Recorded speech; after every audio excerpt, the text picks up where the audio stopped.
Hey, welcome back. It's great to see you all on this fifth live stream, maybe second live stream of 2023. And again, happy February. Apparently, this month is the month of purification. I have no idea what that means, but that's the best I could do on coming up with some ideas. So this one is actually very like extremely action packed. I shouldn't say action packed. It sounds like a movie superhero live stream or some nonsense like that. But there's a lot of stuff that I needed to cover, and there's a big announcement at the end. Not for me necessarily, but for one of my guests. You're going to get something. There's still some vague booking, but it's it's a really good thing. Trust me. So stick around for that. That'll come around sometime in the middle of this live stream. So the other thing that I want to note is it's going to be fast too. So I have a hard stop at 55 minutes past the hour. So I will try to answer as many questions as I can, but I got to get through this relatively quickly. So first thing I want to do is talk upcoming episodes. So hey, B triple C L. I don't know if I should what I should call you, but welcome. Kev the Rev is back. Welcome. Hashda Nagila, welcome. Thank you for the comment on the music. I like it myself too. I got it from Storyblocks, so definitely a good program. All right, now I'm going to get back to the general programming. So this is the kind of the first time that I like to have episodes done before I present it. So take these with a grain of salt. Literally, the reason that I have to jump off at 55 minutes past the hour is because I have to record hopefully two of these episodes. But this is kind of what the episodes are in my mind. There's no guarantees. For all I know, some of the people might even show up. So and then there's a big one at the end of these that I have a date on the calendar. I have a date on the calendar, and we'll see how that goes. All right. So upcoming episodes. Let's start with. Uh, Bear with me here. I want to make sure I'm not. It's nice and clean. I want to have a high production value for my audience, so I have to do these things in a certain way. Okay. So the first is with Elsa Dillon, who has a family of experiencers. It's kind of a family of 10 experiencers. I'm going to try to go slowly into it because there's a lot of stuff that uh, there's a lot to kind of cover. So we're just going to start with a first contact experience and then work our way from there. And then I hope to do a second episode where we talk about transdimensional entities. So we'll get into that hopefully after I have the interview. Okay. And then tomorrow morning, I'm actually interviewing somebody who is going to be an awesome guest. So, Grant Cameron, who folks who are following kind of the UFO field, has a lot of deep research on UFO, government disclosure, all that good stuff. So, I want to talk to him about those topics, how long it's the deep states, quote unquote deep state, the institutional bureaucracy of the federal government, whether or not they've been hiding things, what they're hiding in his view, etc. So I think it'll be a really good episode. And then I think in recent years, he's also focused on consciousness. So I want to do a second episode with him on that. Now, it all depends. I scheduled book 2 hours, but if he's like, I only have an hour, then you'll be like two 30-minute episodes if I can kind of at least rudely corral my guests. I hate doing that because it's their guests, so and I have to be a good host. So that's kind of where I stand. All right, now the next one is big.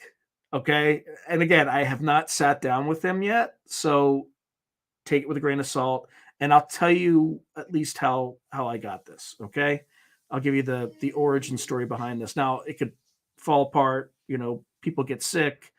There are all sorts of things that can happen. So Whitley Strieber. So for those of you who remember way back from the 80s, this is my old book from the 1980s, like late 80s communion. I'm rereading it just so I can prepare for this interview. And there's several other books that I want to read. He also has a book that he's working on called Them that's not out yet, but hopefully I can get a copy of it and read it before the interview. And the interview should take place sometime in March, kind of later or late-ish in March.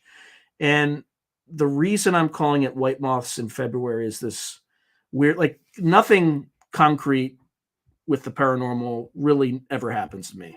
Like I can't think of any particular incidents where anything like that has happened. But there's a lot of weird synchronicities. So here's something that happened to me around the time that I've been trying to reach out to Whitley for a very long time. And on one of his podcasts, he inadvertently mentioned his, an email address that was different from the email address that he had publicly. So I obviously contacted him on that. But on a prior episode, he was on with Preston Dennett, and they were supposed to be talking about UFO experiences and things like that. But they somehow got into astral travel, and Whitley got really interested in Preston's experiences in that medium. And but he had the end of the episode because it was but maybe 10 minutes left. But he mentioned something, he being Whitley Strieber mentioned about having Preston back on to discuss these experiences. So that was my in. So I immediately sent him an email and said, hey, I just saw you were on with Preston Dennett. And he was, Preston Dennett was on the, just talking about these topics. And as he was talking about these topics, sorry, I think somebody rang the doorbell. So now I'm all confused. Anyway, Preston Dennett was talking about these topics, and I just sent an email and said, hey, let's actually, it's probably a better medium this way.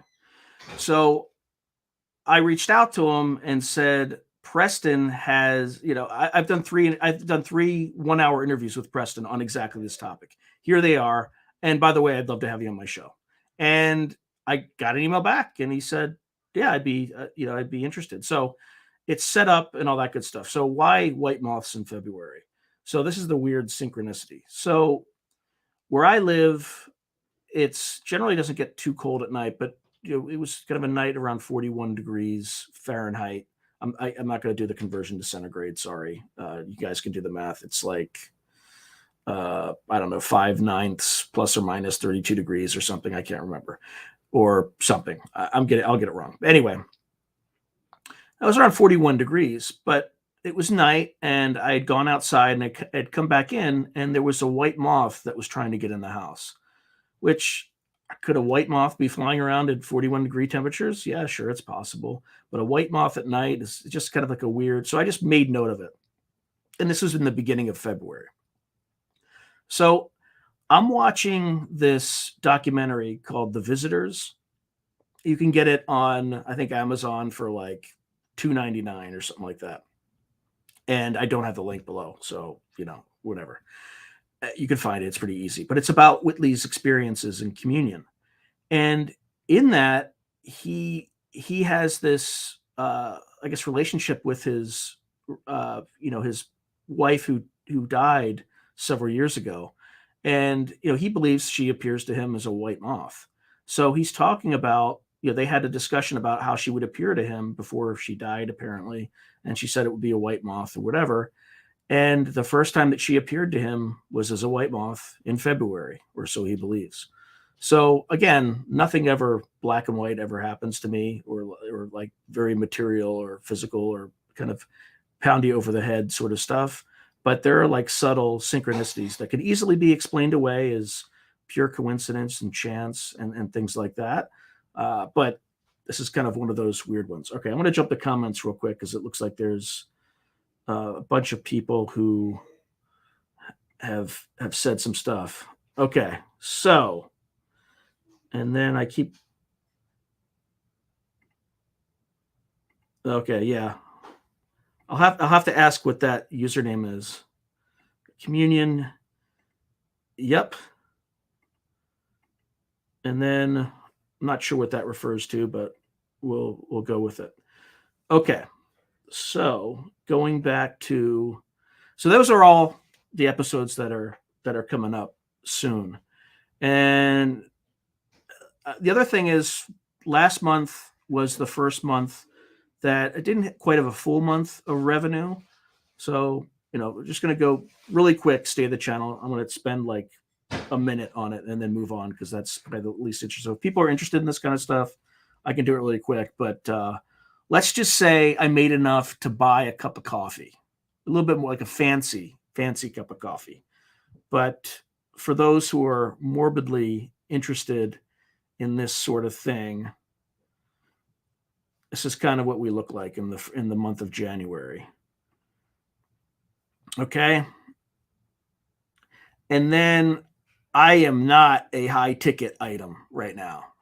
Not high ticket enough. So for January, I was actually, my mid case in my model was for about $5 per CPM. Well, actually playback, that's playback based CPM. So it's actually probably a little lower. So my first month, almost $11, baby. Almost $11. Big bucks. Big money. All right. So that's all I'm going to say on this, because it's not super important. Okay. All right. So the next thing that I want to cover, again, I'm going pretty fast. So most of the people who were going to appreciate this are not on this live stream right now, because they're doing something else, and what they're doing is related to what. And this is not the big announcement. This is just something that's kind of amusing. So you get the word out of the channel, and this is one of the kind of techniques of advertising that I used. Trust me, it's still it's not dry. All right, at least I don't think it's dry. So here we go. Through a Glass Darkly for $25. AJ, great shows. So this is the Y files for people. AJ, great show as always. Before you decide to cancel this racket, if you wouldn't mind giving my show a little love, I'd really appreciate it. The struggle is real. My producers won't let me plug Through a Glass Darkly, but everyone should go to that channel right now and like, comment, subscribe, and share. That stuff really helps out the channel. And the problem with this rule is I'm so curious. I want to see the Viking channel, Through a Glass Darkly. I mean, how can you not want to look at... Uh-oh.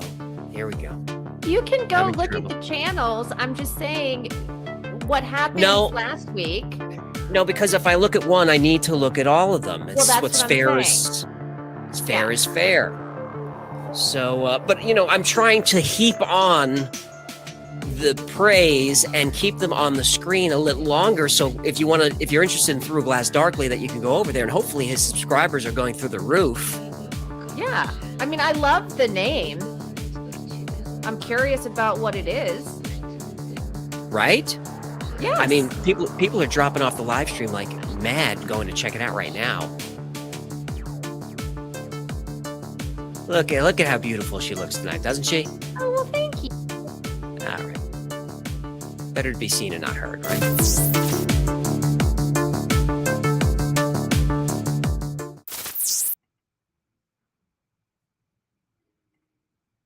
All right. So that was getting the word out. So I don't know. I mean, it definitely helped.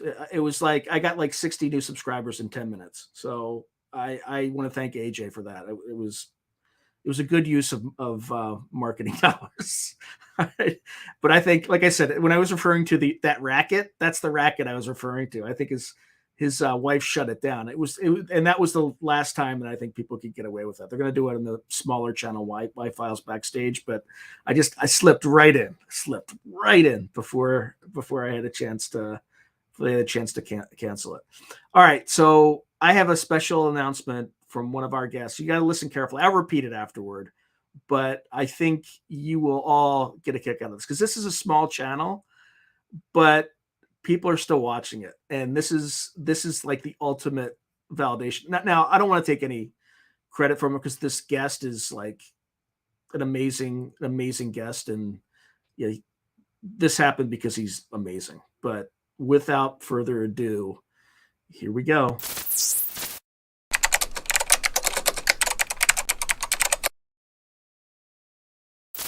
Hey, Sean, and hey, Sean's listening audience and viewing audience, Dave Morehouse. And I just wanted to tell you that sometime in the future, maybe August, September, I'm going to do a show with Sean talking about a project that I was doing with remote viewers for the History Channel. I can't tell you a lot about it. I can just tell you that we were asked by a producer who was watching Sean's show and the episodes that we have done together, who then asked me to put together a remote viewing team in support of this History Channel project. And we put 70 remote viewers that are all trained by me, either as coordinate remote viewers or extended remote viewers. And we worked on this project. And we have briefed it and given the viewers feedback. And once the show actually airs, then we'll be cleared to come back and talk to you more about in detail what the viewers saw, because not everything that the viewers produced will make it to the show. It's television. But I would like to do that, and I'll do it with Sean, and I'll do it with all of you. I'd like you all to see that. So just sit tight, wait. When that time becomes available, we'll do that with you.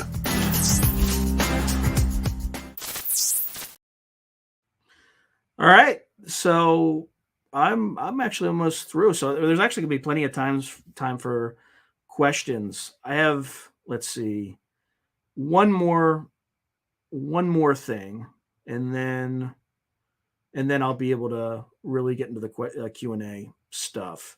So, okay, so what I'm going to do is provide a kind of a 1-year retrospective, not into like how the channel's doing, but in terms of some of the things that the channel is about, and how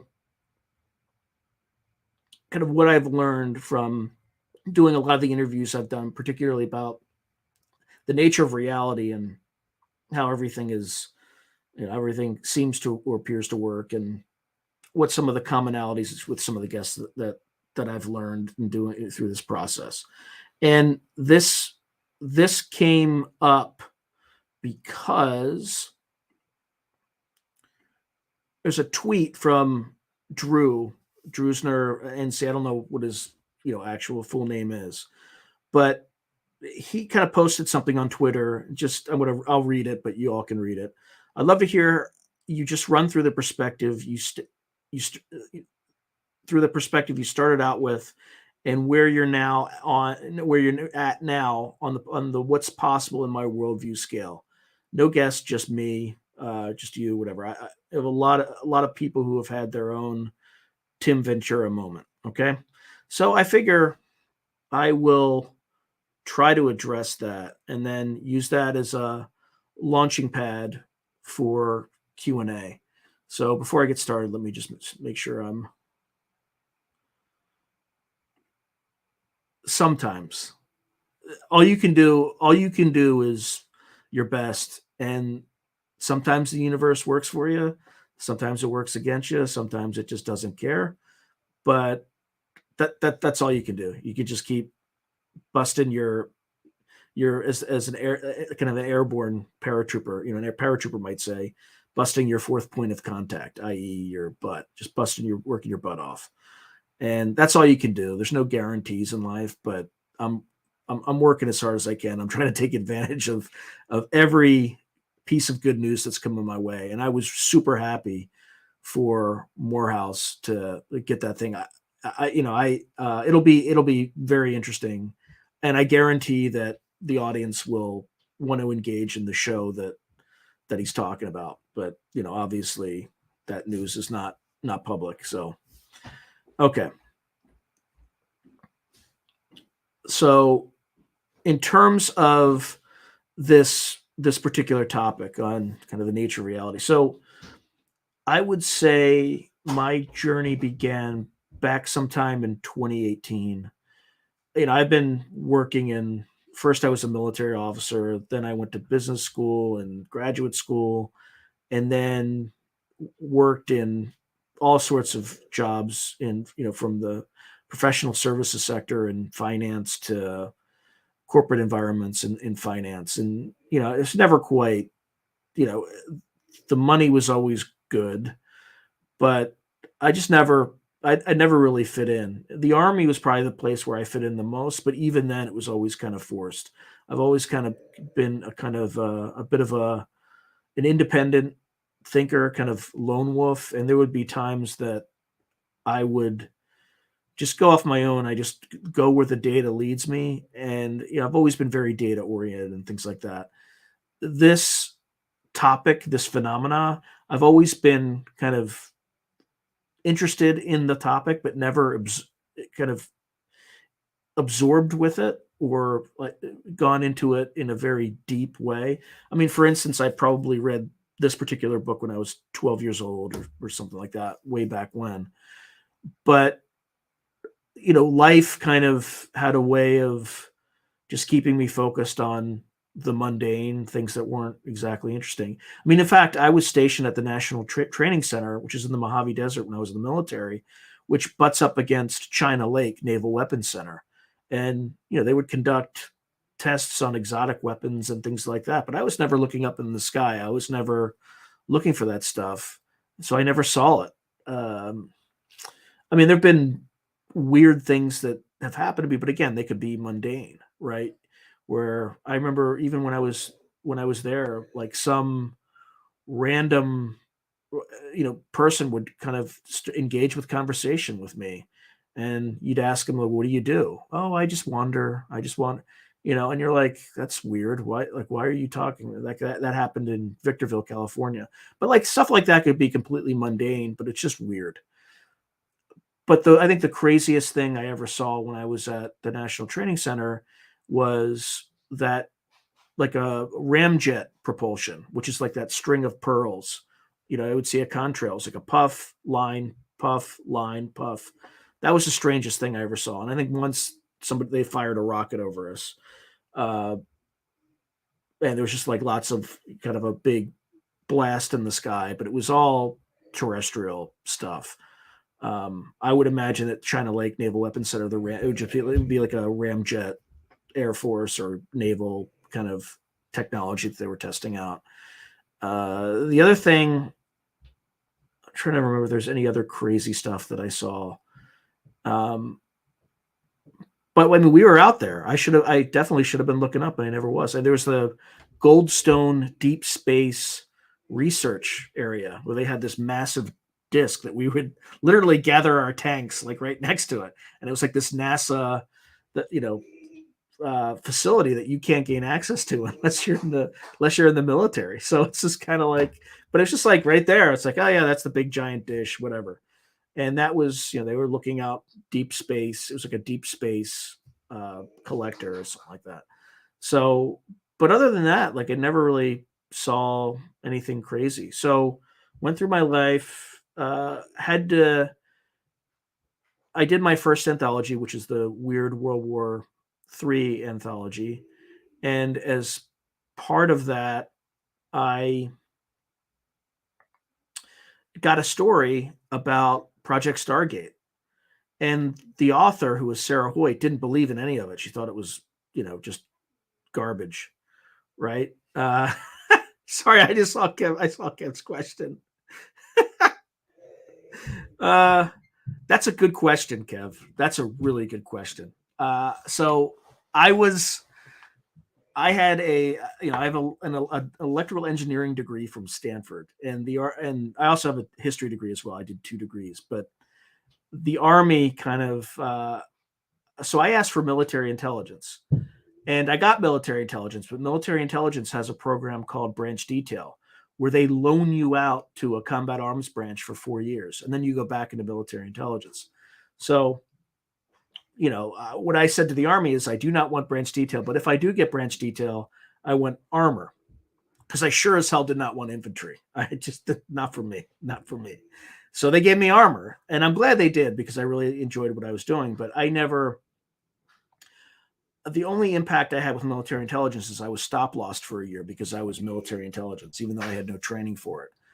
But I was required to get a top secret SCI clearance, and I did, but I never used it really.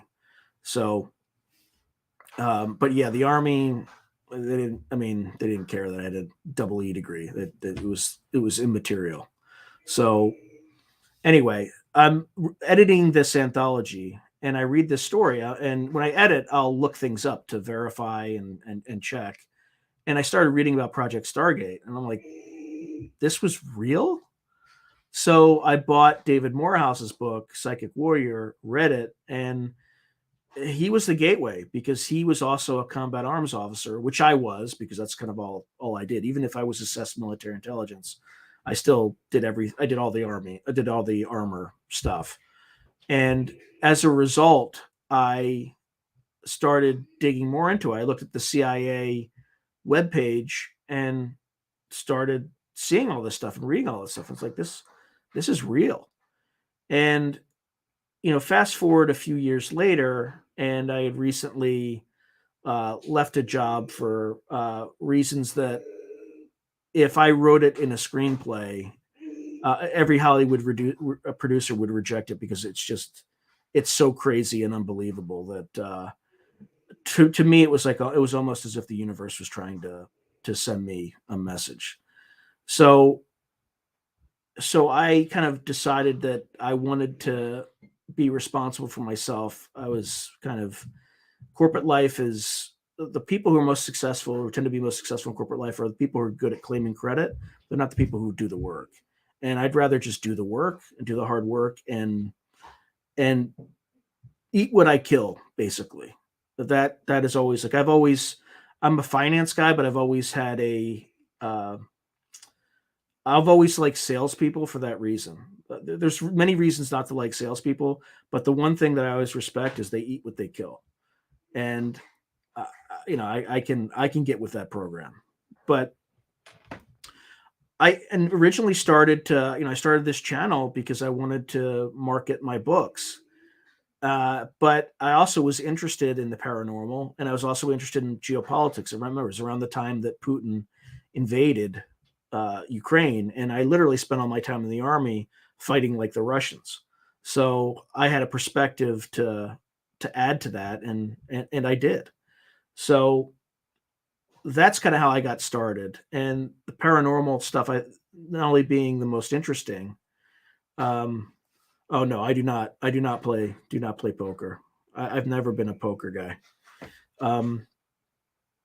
But in going through the interview, I have to get back to the original topic, which is why did I, where do I stand right now? So again, I haven't had any personal experience, so I can only speak from empirical data, not from knowledge, right? Knowledge requires that you have actually experienced some of this stuff. But empirically, there is almost certainly something beyond the physical. And that's validated by the remote viewing data. It's also validated by near-death experiences that people have had, because they're so consistent. And now some of those consistencies could be charlatans just making these things up. But even if you remove those and you look at certain things where people report seeing like shoes on the top of a building that they couldn't see from their hospital bed, or being able to describe a procedure or see something outside the hospital room. So I definitely think there's something there. On the UFO phenomena, that's where I think it's also, I think all this stuff is tied. I think people who say that,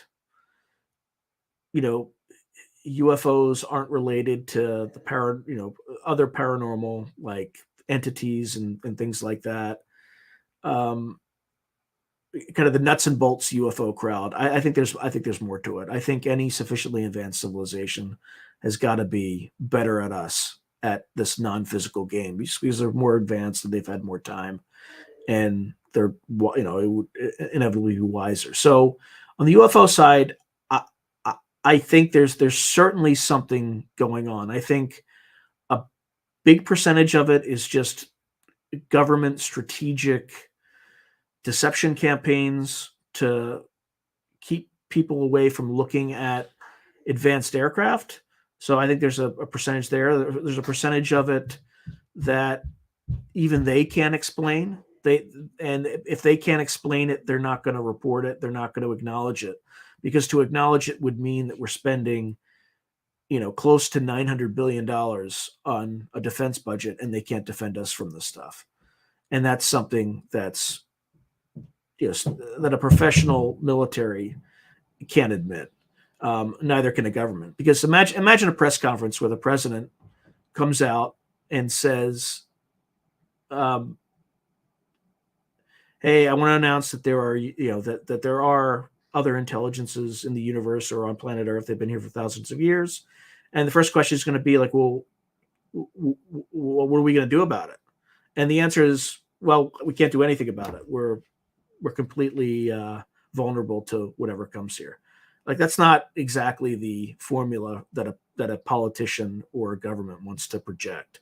So I think there's a little bit of that. And the other question is all this phenomena, is it really UFOs or from another extraterrestrial, or is it ultra terrestrial? Is it a kind of a remnant civilization that's been here for thousands of years? I think that's just as possible.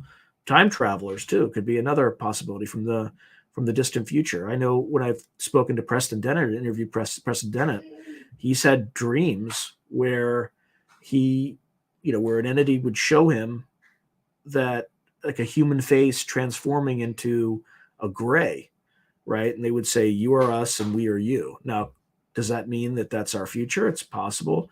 It could also mean that we just come from the same source, and that's a message from them explaining it.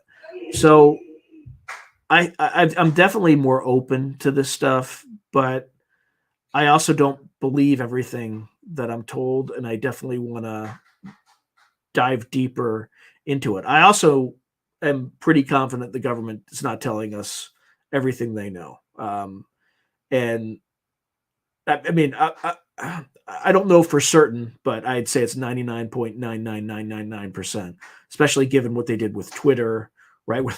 Where a federal agency was literally telling Twitter to get rid of email accounts of people who were telling bad jokes because a certain federal agency has no sense of humor.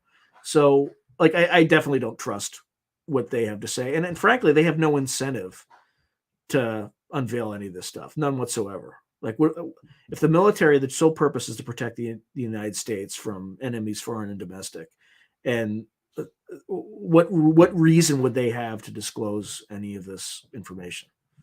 Zero. Buckus. Nothing. So anyway, that's kind of where I stand today. There's going to be plenty of more opportunities to talk to people and figure this stuff out. But I think in going through this stuff, I totally skipped one thing too. This will be quick. So I didn't talk about current projects. On current projects, I finally finished Weird World War China. That's going to come out, well, I think maybe sometime in 2024, but I just turned it in. And some of the authors, I'll just go through this quick and then I'll get to questions. So Larry Correia and Steve Diamond have a story in it. I have a David Drake story for those who follow military science fiction. He's kind of one of the grandfathers of it. And I actually might have his, if he doesn't write another one, that might be the last story that he's written. So that's definitely huge. There's a story by Nick Mamatas, Brian Trent, Martin L. Shoemaker, Blaine Pardoe, Kevin Andrew Murphy, Julian Michael Carver, DJ Butler, David J. West. I actually wrote a story for this. So, and it's a remote viewing story. So take that what you will. Deborah A. Wolf has a story, Stephen Lawson, Erica L. Satifka, and Rob McMonigal, Brenda Clough, Kevin Eikenberry, Brad R. Torgeson, T.C. McCarthy, Nadia Bulkin, and Freddie Costello and Michael Z. Williamson. So when that comes out, I will let you know. But all right, I think I covered everything, even though I skipped to that. Let's start going with questions.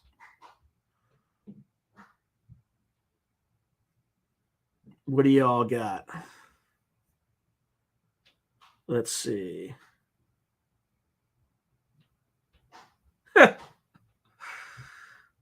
As long as I'm generating a path to making income from a variety of sources, this is the only place I make income. I also build very, very expensive financial models for startups, which, at least I started doing that. And then I also teach finance, communications, and strategy at a program at a nearby university that you would have heard of.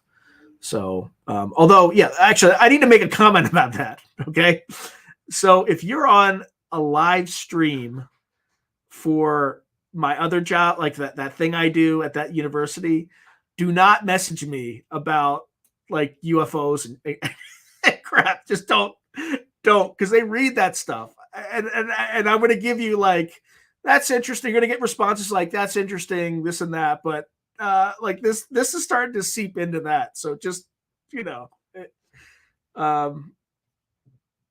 just be careful. I mean, I thought it was pretty funny, and they were, they were just private messaging me, so like the rest of the students didn't see any of the stuff. But let's keep religion and state separate. Okay, let's see. Yeah, it's definitely it's far more complex. I mean, look, I didn't even mention it could just be some natural phenomena. Like it could be I don't believe this, but it could be some wild thing. Like it could be a manifestation of Gaia, right? And it just manifests itself as all this stuff. Whereas extraterrestrials, they're extraterrestrials now. They were elves and fairies back, 100, 200 years ago. Who knows, right? I'm at the point where I don't know. And it could also just be it's something far beyond our understanding, right? Yeah. Who knows? So, all right, you guys have to have questions. Here we go. Oh, I will open that up because I checked about a few hours before, and I didn't see anything, but now, oh, there we go. I see 2 questions. Oh, Bruno's got some questions too. Let's see.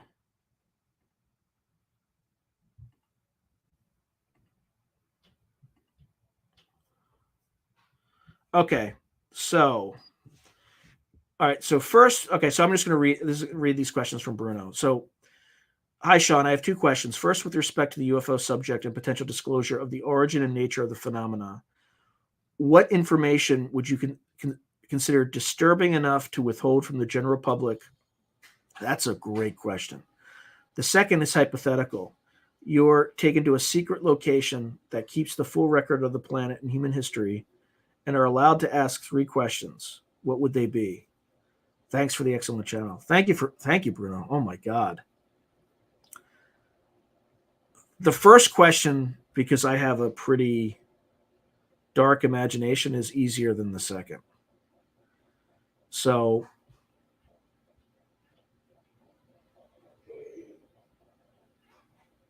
no,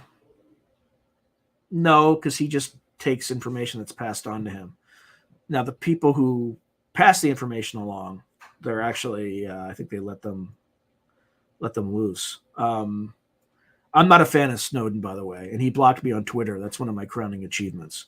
That SOB, like I had, he helped essentially facilitate the ability of the Chinese to hack the Office of Personnel Management. So anybody who was in the military, had a security clearance, had their identity, like we get a service from the government to protect our identity because of that SOB. So anyway,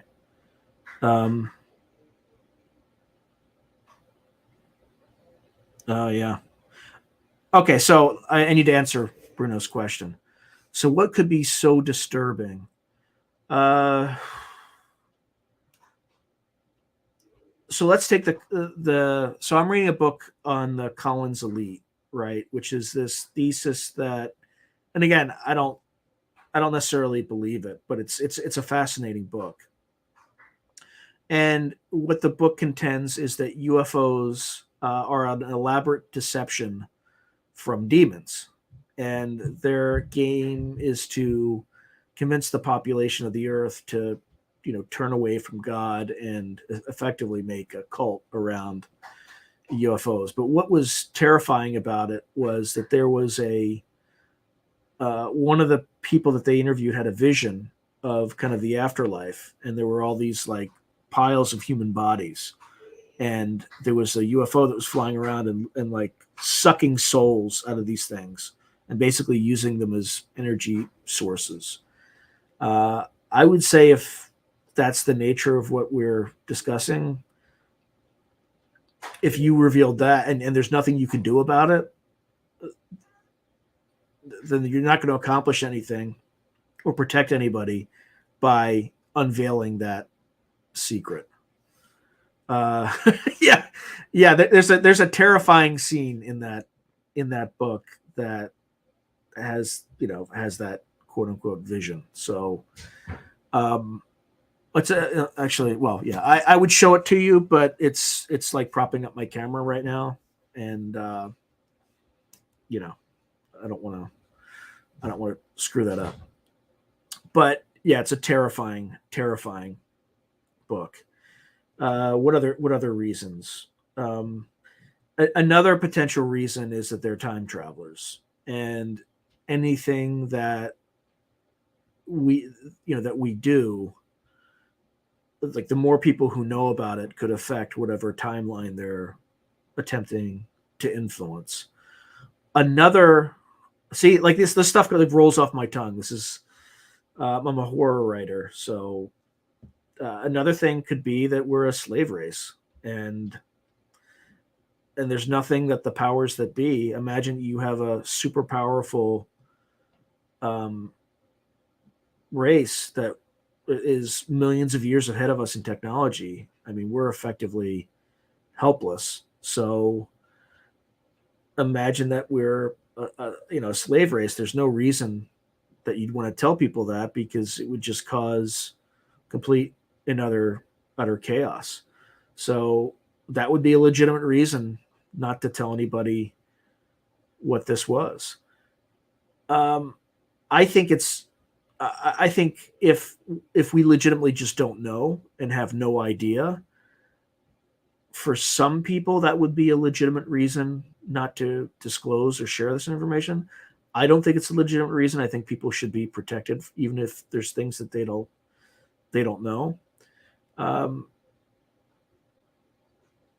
Yeah, those are the kind of the things that come to my head. So then there's let's see.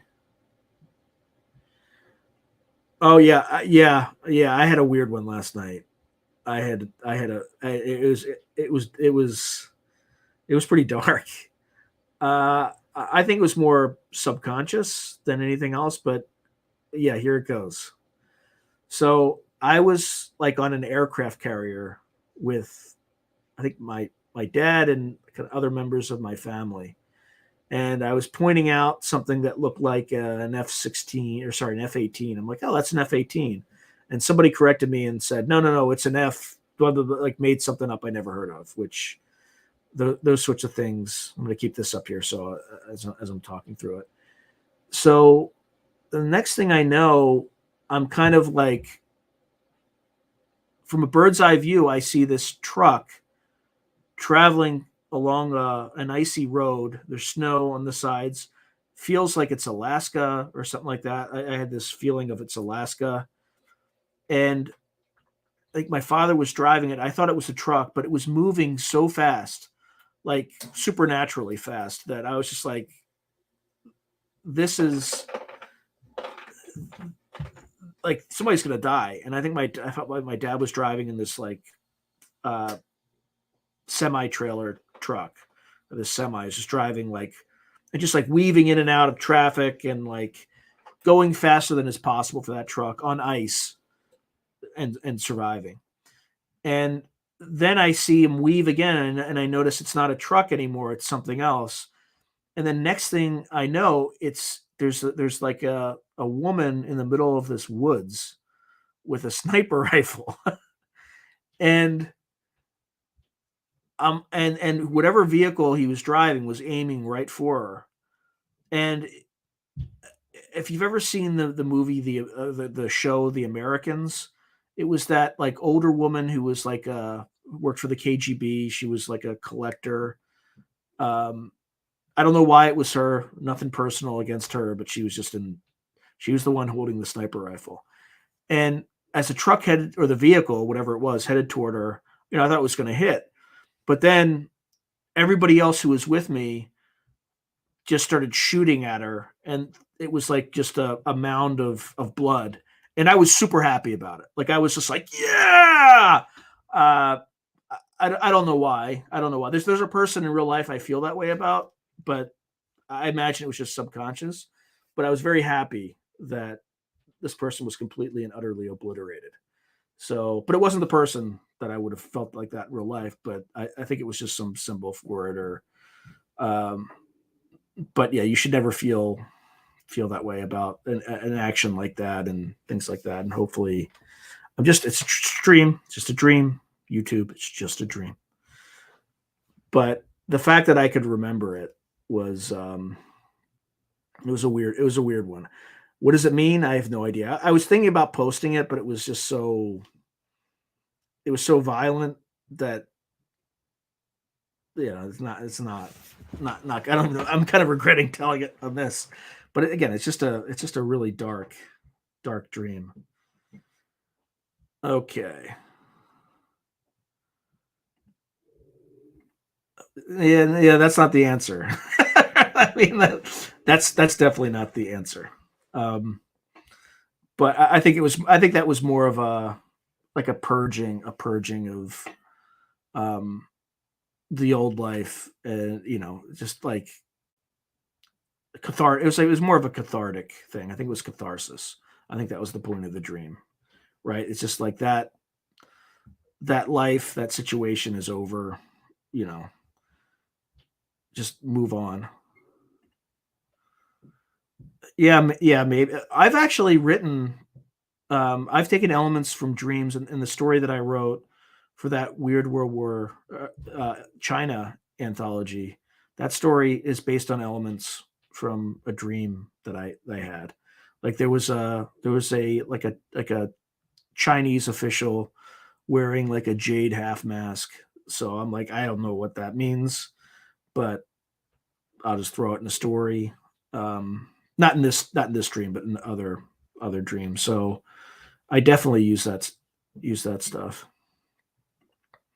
Yeah, maybe. So going back to Kevin, I think it was souls. Like when Bob Lazar talks about like when he's reading all that background information when he was at Area S4 about how the entities referred to human bodies as containers, right? Well, containers of what? So souls, I think, is the answer. All right. We have like 6 minutes. 6 minutes left. What do y'all want to know? I still feel bad about telling that dream. That's a dark. Anybody have any like? Is that a normal? Is that normal? People have dreams like that. No, it's like stone silence. No, it's probably no. No, we don't. Nothing like that.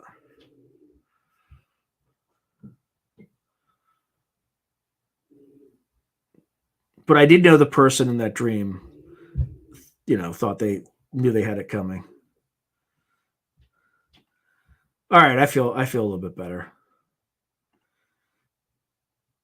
I have weird dreams. Sometimes I'll wake up and I'll tell my wife about them, and she'll just be like, no. But I think she had one recently where she was It actually freaked me out a little bit. She had a dream that she was in an accident and like rolled over a car and had to crawl out and was really cold, but okay. And then she was like, "Oh, I got it," and I'm going on a trip. And then she went on a trip for like 4 days. So it's like, "Oh, good to know. Thanks. Now I feel really good." Because immediately I started asking her questions about it. Yeah, yeah. I don't. And then you all know about the blue snake dream, right? I mean, you can read that on the community tab. Yeah. But you can read about the blue snake dream on the. Whereas I kind of went to bed and said I just said to my subconscious, I want to meet a non-human entity in my dream, and then this blue snake showed up, and like Travis Taylor showed up too, which is bizarre, and he like gave me the blue snake because he was showing me how to like um, grab its head so it didn't like bite you and inject its venom, and then he just like gave it to me. Here you go, and then he walked away. So I just sat there super still for most of the dream, and then the snake got bored and just like went away. But it was weird.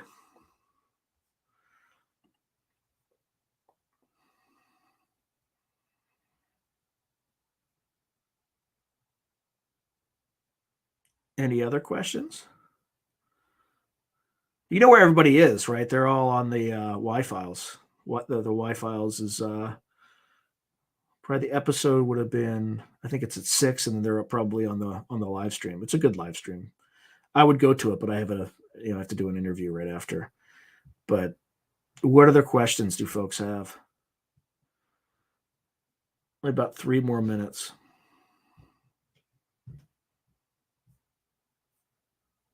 Any guests that you all want to see?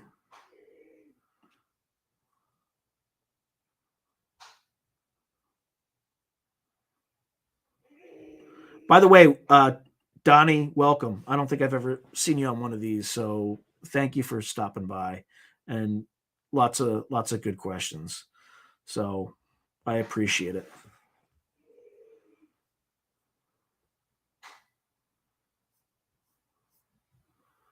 All right. Yeah, it'll be because I think I'm supposed to meet kind of March 20th ish, that kind of time frame, and then it all depends on what else is going on, how long it takes me to process it. But who knows? Maybe I'll get 2 episodes out of it. But I wanted to be. Oh yeah, I won't be. I still have 2 minutes. 2 minutes. The interview doesn't start until 8 p.m. Pacific time. I just want to have 5 minutes so that I don't show up all screwed up and all that good stuff. I want to make sure I'm on time. Hey Donnie, thank you very much. I appreciate it. I've been working really hard on getting this thing. It just everybody has to start at 0 subscribers. It's just the way it is. But I'm getting there, and I'm definitely. I feel like I'm getting really good guests, and that'll get better over time. So one person I need to reach out to. Yeah, thank you. I forget what I was going to say. Yeah, but over time, the more guests I have, when other guests see those guests. But I think some people will, before they decide to appear on a show, will check out the subscriber numbers, and that's going to be tough for me until I get beyond about 50,000. So I just have to do a high quality. The one selling point though that I can tell people is that people have gotten opportunities from the History Channel by appearing on my show indirectly, right? But there are producers who have watched this show and have invited guests of the show to appear. So that's all I got. Yeah, but I kind of cheated. I mean, like the Y files, definitely that plug of the Y files was like 60 subscribers in 10 minutes.